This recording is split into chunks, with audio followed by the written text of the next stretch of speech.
Hey, welcome to lesson 3.3a, standard lesson tonight.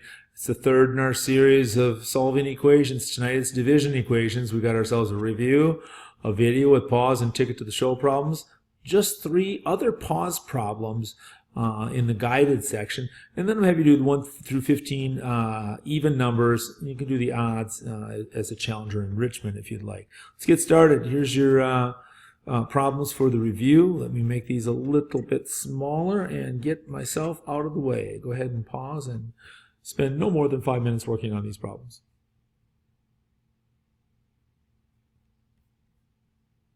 Okie dokie. Here you can check your work on those. Looks like we got m equals 38 over here. You got 42 as your quotient. 3 times the number increased by 10 is 5. That'd be 3n plus 10 equals 25. Equals 25. I said that wrong.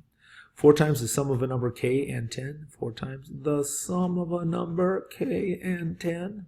I could see that word sum, and I knew there's going to be parentheses. The quotient of a number and 4 is 15.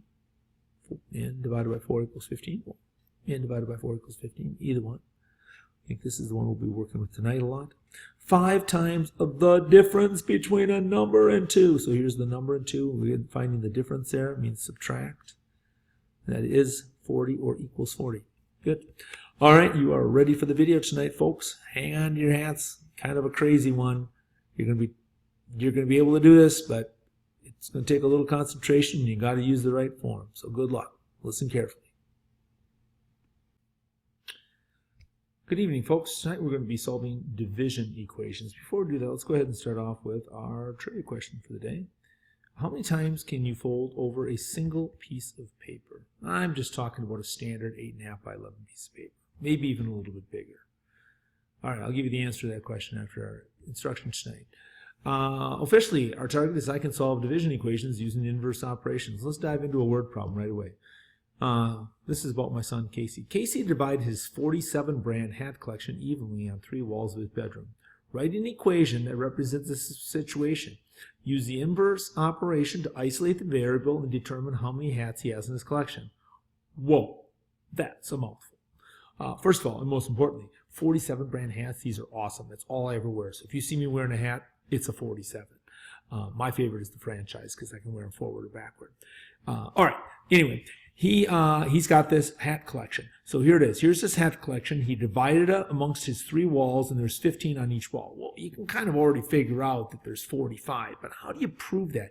How do you use the inverse operation to isolate the variable and determine how many hats he has in his collection? Well, what operation is this? What was that? That's right, division. So we're going to undo division with multiplication. First of all, there's going to be 3 steps for every one of these problems tonight. You're going to be sick of these steps by the end of the night, I promise you. First of all, we're going to rewrite the problem. Instead of writing it with this slash like this, we're going to write it as the good old-fashioned fraction. C divided by 3 equals 15. Here's the collection divided by 3 walls, 15 on each wall. Then we need to get rid of this number down here. We want to get C by itself. We want to isolate it. So the way you get rid of C divided by 3 is you multiply it by 3. You multiply it by 3 on this side, and you multiply it by 3 on that side. See the little dot? I like using the dot for multiplication. If you put an X in here, it looks like another variable. So it's just a good idea to use the dot. All right, now when you multiply, you have you have a 3 in the numerator and you have a 3 in the denominator. These 2 3's cross off, and I'll explain that in a little bit. Which is left on this side is just C. What's left over on this side is 15 times 3, which is 45. Look how I've got all my equal signs lined up right down the line. Here's my equation. I could put railroad tracks in if I wanted to. Let's check my answer. 45 divided by 3 equals 15, and we are happy and ready to go. Let's take a look at our vocabulary today. A division equation is simply an equation where division is the operation. Here's another one here. R divided by 4 equals 3. Here's step 1. We're going to rewrite this guy, number 1. We're going to write it as a fraction. R over 4 equals 3. It's just so much easier to see and work with. We're going to multiply both sides by 4. We got to get rid of this 4, so we multiply by 4. We don't like the opposite of dividing by 4 is multiplying by 4. So those guys cross off. We're left over on this side with 3 times 4. R equals 12. I can move this guy up here so that my equal signs line right up perfectly. All right. All right, now in a nutshell, when you're working with an equation here and you got an equal sign, you've got something on both sides. As long as you multiply this by the same number, other than 0, on both sides, you're going to get the same equation. It's like, remember on the fraction, whatever you did on the top of the fraction, you had to do on the bottom of the fraction. Same thing over on the equation. Whatever you do on this side, you have to do on that side. So multiplying by 4 in this situation helps us get rid of this 4 divided by 4 and isolate this r. Then we can figure out what it is. All right, still a little fuzzy. Let's take a closer look, because a lot of kids will say, yeah, but I don't get the cross out stuff. We'll do it again. Here's r divided by 4 equals 3. I just rewrote it as a fraction, a different fraction. Instead of using that slash, I used a real fraction bar. R divided by 4 equals 3. Easier to see. Now, I have to get rid of the divided by 4, so I'm going to multiply 4. But what I'm really doing here, sorry, let me just move these guys aside for a second. What I'm really doing here is I'm multiplying by 4 over 1 on this side and 4 over 1 on this side. Now, that's where you can see that the 1 and the 1r, there's only 1 there, right? The 1 cross off and the 4's cross off, because you've got a 4 in the numerator and the 4 in the denominator, a 1 in the numerator and the 1 in the denominator. We cross-reduce to get rid of those. That leaves us r. That's all that's left over here is a whole r. If you don't believe me, let's multiply. What's 4 times 1? 4. What's 1 times 4? 4. What's 4 divided by 4? 1r. There's your r. 3 times 4 is 12. 12 divided by 1 over here, there's your 12. The closer look. So we're just touching on multiplying fractions here, and we'll get into this more later in the year, but we just need to know that those cross off right now, and we just multiply this side. You have to show that step though. All right, let's take a look at one more problem, then we'll cut you loose. W divided by 3 equals 2. What do you suppose we're going to do? Number 1, we rewrite the equation. W divided by 3 equals 2. We rewrite it. Okay, now we've got to get rid of this 3 so that the w is by itself. This is divided. We do the opposite. We multiply. This time I chose to use parentheses to show the multiplication. These guys are going to cross out, leaving just w. On this side, you still have to do the 2 times 3, which is 6. And we can check our work. 6 divided by 3 equals 2. Some kids just go right up here, and they just put the 6 right in up here where they started with it. 6 divided by 3 equals 2. And that would work if you like that way of checking your work too. All right, 2 problems for you. Pause problems. Go ahead and give this one a shot. Okay, let's see how you did. Number 1, did you rewrite it? W divided by 6 equals 5? Good. Okay, did you multiply both sides by 6? Did you show the cross-outs? Really important. You had 5 times 6 on that side. Did you get W equals 30? Did you check your work? 30 divided by 6 equals 5. Bam! We are done. All right, let me try one more problem here. All right, how about this one here? T divided by 8 equals 4. Go ahead and pause and give it a shot. Okay, let's see how you did. Did you rewrite it? Good. Did you multiply both sides by 8? Did you get T equals 32? Did you check your work? 32 divided by 8 equals 4. And again, we're using simple problems for these. I know you can do them in your head, but we're learning the process. It's not about the answer. It's about the... Go ahead and shout it out. I know you know the answer. It's not about the answer. It's about the process. Nice job. All right. There's always a yeah, but this one's backwards. So what? 10 equals F divided by 4. We can rewrite it. We could have the answer over on the left-hand side. We're still going to multiply both by 4 because we need to get rid of the 4 in the denominator so that we can isolate the F. These cross off. Got 40 equals F. Check your answer. 10 equals 40 divided by 4. Bam. We're good. All right. Take a look at this one right here. Use your tickets to the show. 2 problems to work through. One with the division sign, one with the slash instead of a fraction mark. Same thing, but just written weird. Go ahead and make sure that you rewrite those. Make sure you multiply and show us your answer. Okay, trivia question. How many times can you fold over a single piece of paper? Well, If you take a standard piece of paper or even a large piece of construction paper, no piece of paper can be folded more than 7 times, a normal size piece of paper. Now I know Mythbusters did this and they got a steamroller out and a piece of paper the size of a,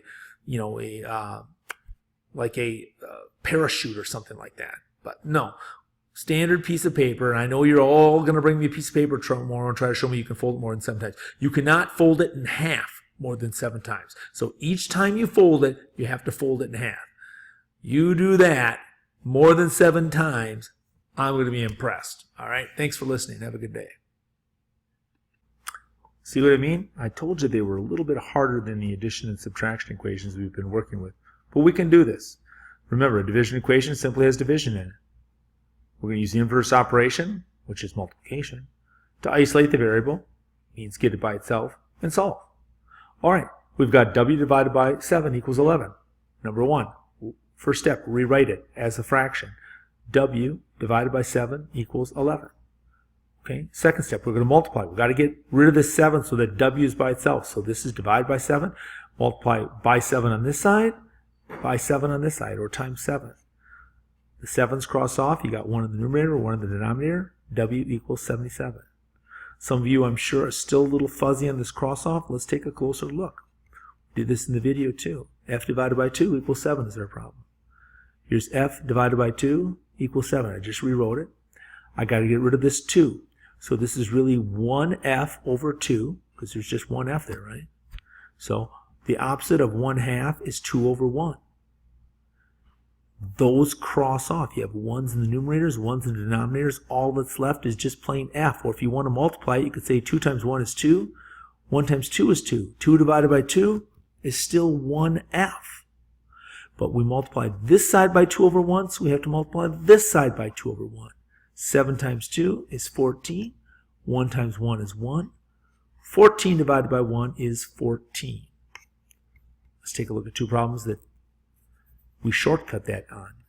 D divided by 14 equals 2. Here it is. We rewrite it as a fraction. D over 14 equals 2. Got to get rid of this divide by 14.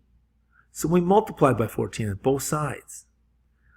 14 in the numerator, 14 in the denominator. They cross off. You're left with D on this side. Over here, 2 times 14 equals 28. Let me line up my equal signs here. Okay? 3 equals F divided by 13. Here's that yeah but from the video. We can do this. 3 equals F divided by 13. Got to get rid of the 13. Multiply both sides by 13. Here's times 13. Here's times 13. 13 in the numerator, 13 in the denominator. They cross off. 3 times 13 is 39. All you've got left over here is F. 39 equals F. Time for you to try 2. Here's your first pause problem. I know I said 3. I'll get to the third. Okay? Rewrite it. Multiply both sides by 12 to get rid of the divided by 12. So we multiply by 12 on both sides. All that's left over here is F. 4 times 12 is 48. Got my equal signs lined up pretty well. Try this one. F divided by 2 equals 3. I know you know the answer. I don't care. Solve the problem the way I want you to. F divided by 2 equals 3. Multiply both sides by 2 to get rid of divided by 2. So we multiply by 2. These 2's crosses off. You have F equals 6. Let me line up my equal signs a little bit better there. All right. So let's take a look at a word problem here. McKenna buys a bunch of cookies. She puts them in bags of 4. She has 9 bags. Write and solve an equation that answers the question, how many cookies did McKenna buy? Well, we can think about this as, here's the cookies divided by 4 equals 9, right? Okay. Got to get rid of divided by 4, so we multiply by 4. Move my equal sign over. Okay. These guys are going to cross off. You got C equals 36, right? 9 times 4 is 36. No problem. Everybody understand it? Give me a thumbs up. Wait, you in the back. There we go. All right. Well, things that make me go, think about this. 1/2 of B is the same as B divided by 2. Now, I know you don't believe me, but let's just think about that. 1/2 of the boys is equal to the number of boys divided by 2. Well, let's think about this. What about 1/2 of 6? Now, of means time, so 1/2 times 6 is 3. 6 divided by 2 is 3. What I'm trying to tell you here is that when you multiply by 1/2, it's the same as divided by 2. This is the exact same as this. It's going to get you the exact same answer. When you multiply something by 1/2, you're going to get the exact same thing as if you divide by 2. Down here, I took 1/2 times 6. Well, what is 1/2 of 6, or 1/2 times 6? It's 3. What's 6 divided by 2? It's 3. When you multiply by 1/2, it's the same as divided by 2. You're going, where's this going, duds? I don't get it. Think about this.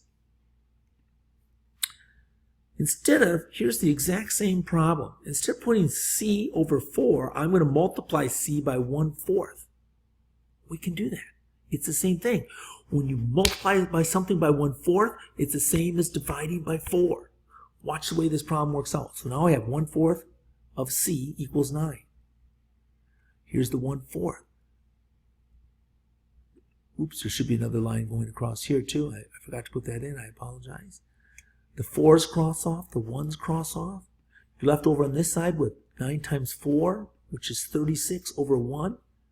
C equals 36. It's the same, it's the same thing. It's the same thing. When you multiply something by 1/4 or you divide by 4, you get the same answer. It's a concept I'm going to work with you, and I wanted to introduce it today.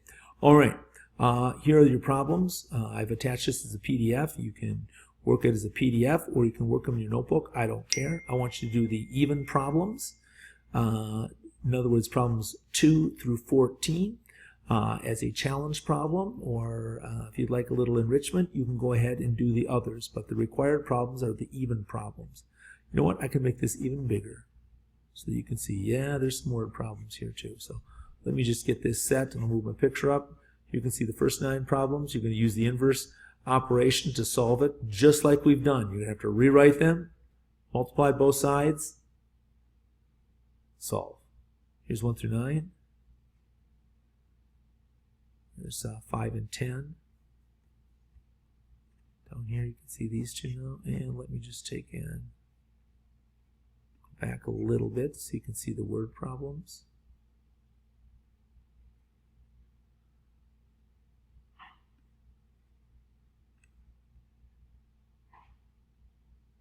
I can see all those.